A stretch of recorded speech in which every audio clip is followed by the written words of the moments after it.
പോരെ സാറേ, ഇത്രയും നേരമായിട്ട് ആ ഭായിയെ കാണുന്നില്ലോ. ഇനി നമ്മളെ കുപ്പിയിലാക്കിയിട്ട് അയാൾ കാശുമായിട്ട് കടന്നു കളഞ്ഞു കാണുവോ?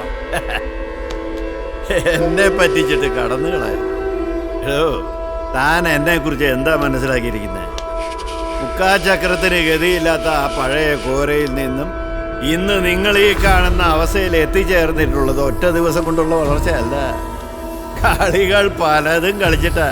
തല്ലണ്ടവനെ തല്ലിയും കൊല്ലണ്ടവനെ കൊന്നും തന്നെയാ വളർന്നത്.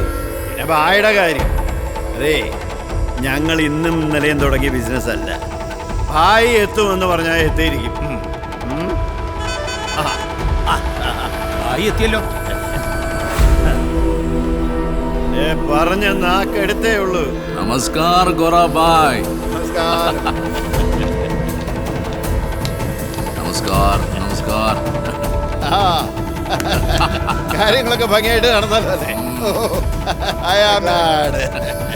എനിക്കറിയാം ഭായിയോടൊരു കാര്യം പറഞ്ഞ അതിന് പിന്നെ അപ്പീലില്ലെന്ന്. എനിക്കറിയാമായിരുന്നു ഭായിയെ കൊണ്ട് ഇത് സാധിക്കുള്ളായിരുന്നു. അതുകൊണ്ട് തന്നെയല്ലേ ഞാൻ ഭായിയെ തന്നെ ഇത് ഏൽപ്പിച്ചത്. ഇപ്പൊ എങ്ങനെയുണ്ടോ താനല്ലേ പറഞ്ഞ ഭായി സാധിക്കുമെന്ന്? അയാള് പറഞ്ഞത് സത്യമല്ലേ? എന്താ അത് അങ്ങനെ പറഞ്ഞേ? എന്റെ വാക്ക് വിശ്വസിച്ച ആ 4 പിള്ളേരെ ഞാൻ ചതിച്ചില്ലേ? ബാങ്ക് റോബറി അവരുടെ തലയിൽ കെട്ടിവെച്ച് അകത്താക്കില്ലേ? അത് വലിയ ചതിയല്ലേ? അതാണോ? അത് പിന്നെ എനിക്കെതിരെ കോളനിയിലും യുദ്ധം പ്രഖ്യാപിച്ചവരല്ലേ. അതുകൊണ്ടല്ലേ 8ന്റെ പണി ഞാൻ കൊടുത്തത്. പുറത്തിറങ്ങാനേ കുറച്ച് സമയം എടുക്കും. അതിനു മുമ്പ് എന്റെ പൂങ്കാവനം പദ്ധതി ഞാൻ നടപ്പിലാക്കും. സ്വന്തം കിടപ്പാടം പൊളിക്കാൻ വന്നവർക്കെതിരെ പ്രതികരിച്ചതാണോ അവർ ചെയ്ത തെറ്റ്? അതിന് ഇത്രയൊക്കെ പ്രതികാരം അവരോട് വേണോ കോറ സാറേ?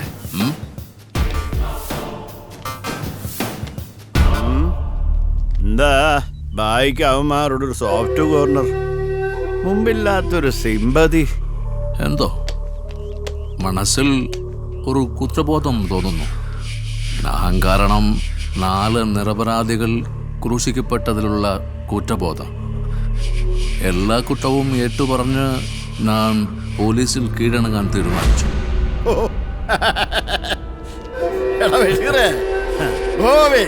കേട്ടില്ലേ? നൊട്ടോറിയസ് ക്രിമിനൽ സാദി ഭായ് ഹരിചന്ദ്രനാകാൻ പോകുന്നു. രാജാ ഹരിചന്ദ്ര നീണാൾ വാഴട്ടെ. പുച്ഛിച്ച് തള്ളേണ്ട കോറ സാറേ. 1000 തെറ്റുകൾ ചെയ്തു എന്ന് കരുതി ഒരു നന്മ ചെയ്യാൻ പാടില്ല എന്നുണ്ടോ? എനിക്ക് നന്മ ഉണ്ടാക്കാൻ വേണ്ടിയിട്ടാ തന്നെ ഇവിടെ കൊണ്ടുവന്നിരിക്കുന്നത്. അല്ലാണ്ട് കണ്ട ഏറെപ്പാടികൾക്ക് വക്കാലത്ത് പറയാൻ വേണ്ടിയിട്ടല്ല. അവന്മാർ 4 പേരും ഇപ്പൊ അകത്ത് കിടക്കേണ്ട എന്റെ കൂടി ആവശ്യമാണ്. പിന്നെ ഒരു കാര്യം, എന്റെ പണം തന്നിട്ട് തനിക്ക് പോകാം. പണം തന്നിട്ട് മാത്രം.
വലിയ കുന്നുകളാ. എടാ ബഷീറേ, ആ, ദേ കണ്ടില്ലേ, ഇത്രേ ഉള്ളൂ.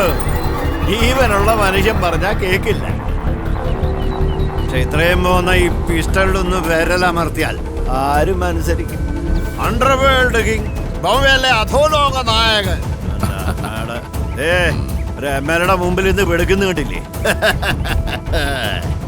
എടാ സാദി മോനെ, എന്നെ ചതിക്കുന്നവൻ എന്റെ കയ്യെന്നാണ്. താനെന്റെ പോളിസി.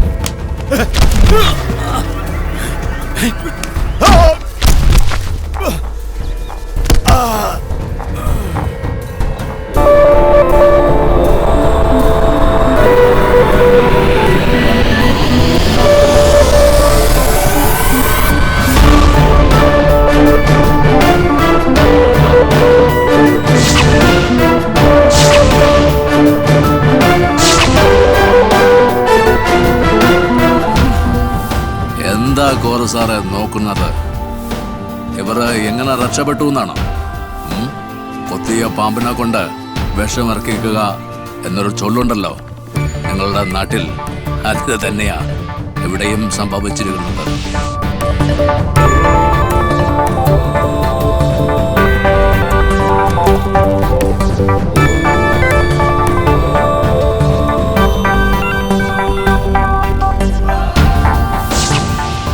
ഇപ്പൊ മനസ്സിലായോ ഞാൻ എങ്ങനെ അണ്ടർവേൾഡ് കിങ് ആയിട്ടെന്ന്? കോടികൾ മാത്രം ലക്ഷ്യം വയ്ക്കുന്ന അണ്ടർവേൾഡ് കിങ് സാദി ഭായ്.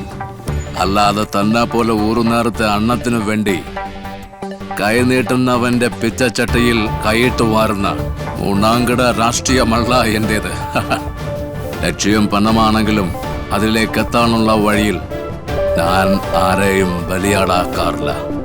അതെന്റെ ഉള്ളിൽ ഒരല്പം മനുഷ്യത്വം ഉള്ളതുകൊണ്ടാണെന്ന് കൂട്ടിക്കോ. നീ പറഞ്ഞ മനുഷ്യത്വം എനിക്കില്ല. എന്റെ ടാർഗറ്റ് 4 അത് പഞ്ചായത്ത് മാത്രം. തല്ലിക്കൊല്ലടായി നാറികളെ.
ഇത് ഭായ്.